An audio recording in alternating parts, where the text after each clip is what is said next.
हरे कृष्णा, राधे राधे। हम श्री कृष्ण चरितामृत श्रवण कर रहे हैं। आज का प्रसंग है वृंदावन यात्रा।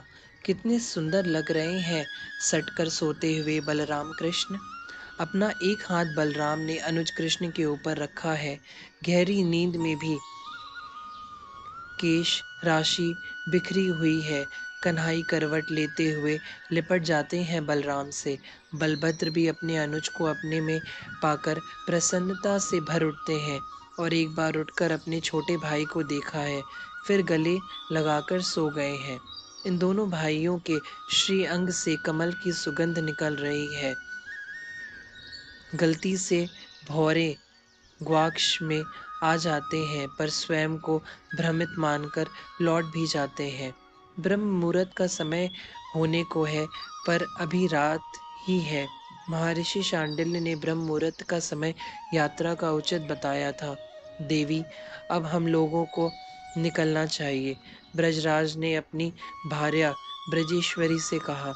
बाहर देखो देवी, लक्षाधिक बैलगाड़ियां तैयार खड़ी हैं, सहस्त्र रथ भी हैं।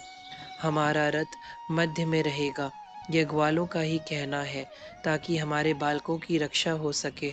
हमारे आसपास दंड चलाने वाले और विशेष धनुष के लिए मल चलेंगे। ब्रजराज अपनी भार्या यशोदा को बता रहे थे वृंदावन यात्रा के संबंध में। आगे आगे गौ चलेंगी, वृषभ की संख्या अनगिनत है। यह सब हमारे धन है, इनके पीछे हम चलेंगे। ब्रजरानी ने अपने महल से बाहर देखा। अनगिनत बैलगाड़ियां, अनगिनत रथ और पैदल चलेंगे चलेंगे वाले भी अद्भुत थे। सबने अपने सामानों को अपनी अपनी गाड़ियों में रख लिया था। बालक बहुत प्रसन्न थे। वह अपनी बैलगाड़ियों से उचक उचक कर देख रहे थे महल की ओर और उनका कन्हैया कब आएगा। गोकुल त्यागने का किसी के मन में दुख नहीं था। हर ब्रजवासी, चाहे वह गोप हो या गोपी, चाहे वह बालक हो या वृद्ध, सबके मन में एकमात्र कन्हैया की ही चिंता थी। तात चिंता थी, इसलिए चिंतन भी स्वाभाविक बन रहा था। देवी, जाओ बालकों को उठा दो। देवी, देखो महर्षि शांडिल्य पधार रहे हैं। शंख ध्वनि करेंगे वे और तब हमारी यात्रा वृंदावन के लिए प्रस्थान करेगी। ठीक है, इतना कहकर ब्रजरानी भीतर महल में आ गई थी। सामान सब रख लिया था। मार्ग में कलेवा, फिर भोजन, ये सारी व्यवस्था हो चुकी थी। बलभद्र और कन्हई सो रहे हैं, गहरी नींद में हैं दोनों। पास में बैठ जाती हैं ब्रजरानी और दोनों बालकों को देखने लग जाती हैं। मुग्ध है, समय का भान कहाँ रहता है जब कन्हैया को कोई देखता है तो। जीजी, क्या कर रही हो? रोहिणी ने आकर झंझोरा। ब्रजरानी घबराई हुई उठी। क्या हुआ जीजी? बाहर सब आपकी ही प्रतीक्षा में है। गोकुल के ग्वाल गोपी सब आ गए हैं। आप बालकों को लेकर आओ। और हाँ जीजी, कलेवा और भोजन की सारी व्यवस्था मैंने देख ली है, सब ठीक है। आप शीघ्र पधारो बालकों को लेकर। इतना कहकर रोहिणी बाहर चली गई। मैं भी ना, हंसते हुए अपने सिर में एक हाथ मारा ब्रजरानी ने, फिर बालकों को उठाने लगी। पर इतनी जल्दी कैसे उठ जाएंगे ये दोनों? बोलती हैं, पुकारती हैं, लाला, ए लाला उठ। ऊ ऊ ऊ, फिर सो गए। दाऊ, तू तो उठ जा, तू उठेगा तो तेरा भाई भी उठ जाएगा। दाऊ को उठाने का प्रयास करती हैं, पर दाऊ भी तो छोटे ही हैं। वह भी करवट बदलते हुए फिर सो गए। जीजी, शीघ्र करो। बाहर से फिर आवाज दी रोहिणी ने। रोहिणी, तुम आ जाओ एक बार, ब्रजरानी ने जोर से कहा, क्योंकि दोनों बालकों को उठाना ब्रजरानी के लिए संभव नहीं है। रोहिणी आई। दाऊ को बड़े प्रेम से पुचकारते हुए गोद में ले लिया रोहिणी ने, पर यशोदा नंदन इतना सरल कहाँ है। उठाने पर रोने लगा। ब्रजरानी ने कहा, अभी तो दिन भी नहीं हुआ, रात ही है, इतनी जल्दी क्या थी? मन ही मन ये कहते हुए फिर लाला उठ, लाला उठ, लाला वृंदावन जाना है। तात, जैसे ही नंदनंदन ने सुना वृंदावन जाना है, नींद में भी इस श्रीधाम का नाम सुनते ही उठ गए। दाऊ दादा उठो, चलो वृंदावन। दाऊ रोहिणी की गोद में ही थे, उनको उठाने लगे कन्हैया। अनुज के उठाने पर अग्रज दादा उठ गए, अपने अनुज को देखकर मुस्कुराए और हाँ चलो, गोद से उतरकर बाहर भागे दोनों। अरे मुंह तो धो लो, यमुना में नहा लेंगे मैया। कन्हैया ही बोले थे ये। बाहर सब खड़े हैं। सखाओं ने जब देखा अपने कन्हैया को, खुशी से झूम उठे। गोपी ने निहारा कन्हैया को तो निहाल हो गए। वृद्धों ने मन ही मन आशीष दिया कन्हैया को। मनसुख कन्हैया से सटकर चल रहा है ताकि उसे सब छू न ले।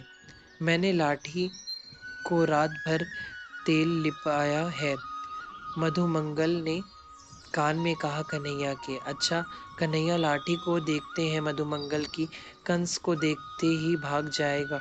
लाठी को तेल पिलाऊंगा तू। मनसुख मधुमंगल के लिए बोला, कंस की कपाल क्रिया कर दूंगा इसी लाठी से, समझ क्या रखा है तैने। मधुमंगल रोष करता है। गोपियां बाहर देख रही हैं, बैलगाड़ी में बैठे बैठे कोई कोई पूछ रही हैं ब्रजरानी का रथ कहाँ है, वह किस तरफ बैठेंगी ताकि ये कन्हैया को देख सके। दूध कटोरा में ही लेकर आ गई ब्रजरानी। सब गोकुल की महिलाएं एक साथ हंसी। तुम तो यहीं दूध ले आई रानी। क्या करूं, ये लाला है ना, मानता ही नहीं है। अब तो अब तुम इस रथ में बैठ जाओ, रोहिणी और तुम।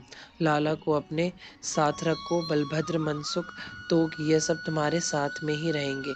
ब्रजराज ने ब्रजेश्वरी से कहा। और आपका रथ? ब्रजेश्वरी ने पूछा। मैं तुम्हारे आगे हूँ, इस रथ से आगे का रथ मेरा है, ठीक है। ऐसा कहकर ब्रजरानी अपने लाला को लेकर रथ में बैठ गई और कटोरा का दूध पिलाने लगी। बलभद्र भी बैठ गए। रोहिणी बालकों के लिए कलेवा की सामग्री लेकर बैठी है। मनसुख रथ में आ तो गया पर बैठता नहीं है, खड़ा है।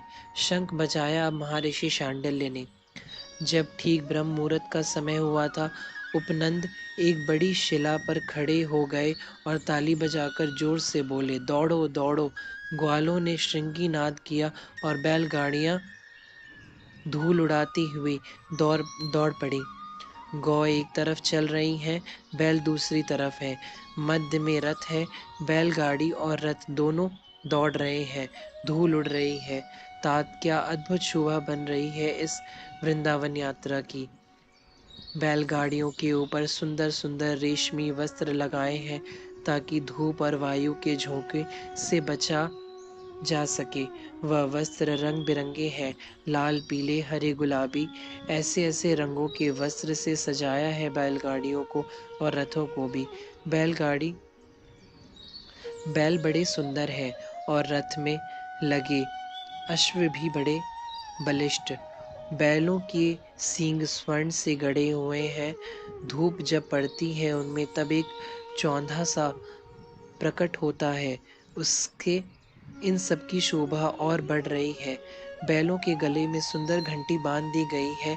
जब यह एक साथ दौड़ते हैं तब जो ध्वनि वातावरण में गूंजती है वह अद्भुत है। उद्धव कहते हैं, तात देवों के विमान भी फीके लग रहे हैं इन बैलगाड़ियों की सज्जा के आगे। गोकुल को पार करके आगे बढ़े। मध्य दिवस हो रहा है, भोजन की व्यवस्था की गई। सबने एक साथ बैठकर भोजन किया। फिर कुछ विश्राम के बाद यात्रा आगे बढ़ी थी। संध्या की बेला होने को है अब, पर यह क्या अद्भुत शोभा बन गई है यहाँ वनों की। मोरों का झुंड पंक्ति वृद्ध होकर खड़े हैं और देख रहे हैं नंद नंदन के रथ को। उन मोरों को देखकर कन्हैया खड़े हो जाते हैं। मैया डर जाती है, लाला बैठ जाओ। पर कन्हैया इतनी जल्दी कैसे मान जाते। मनसुख भी तो खड़ा है, उसे तो कुछ बोलती नहीं। मनसुख बैठो, ब्रजरानी आदेश देती हैं। मनसुख बैठ जाता है तो कन्हैया भी बैठ जाते हैं। मोर मानो स्वागत कर रहे हैं वृंदावन में प्रवेश का।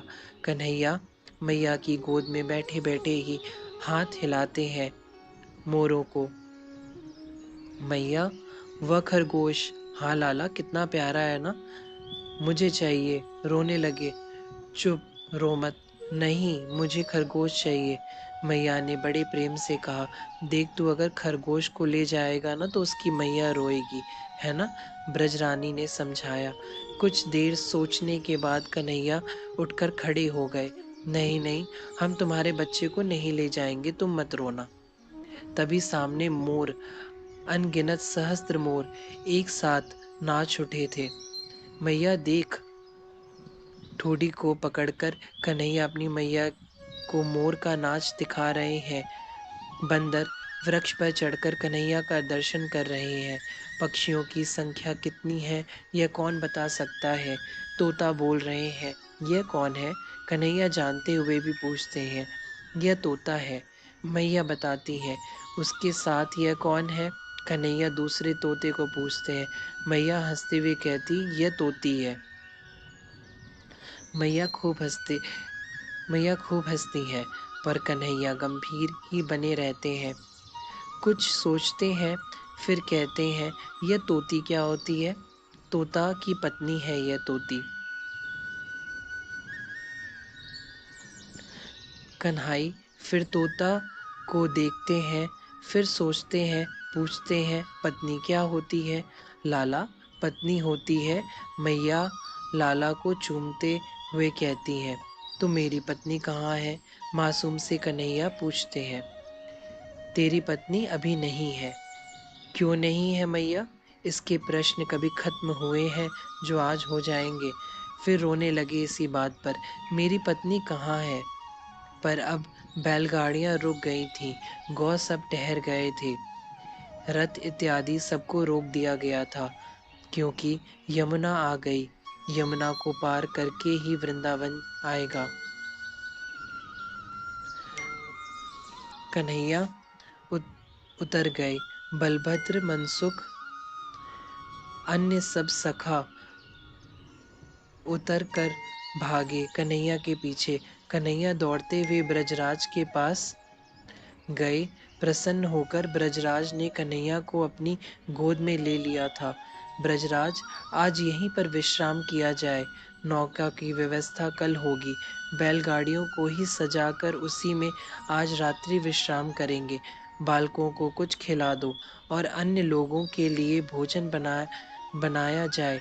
जी महर्षि, इतना कहकर ब्रजराज यहाँ से ग्वालों के पास चले गए और सबको आदेश दे रहे थे। यमुना में स्नान किया। संध्या के समय सबने भोजन बनाने में सब लग गए हैं। आह, तात वृंदावन की शोभा देखते ही बन रही थी दूर से। हरे कृष्णा, राधे राधे।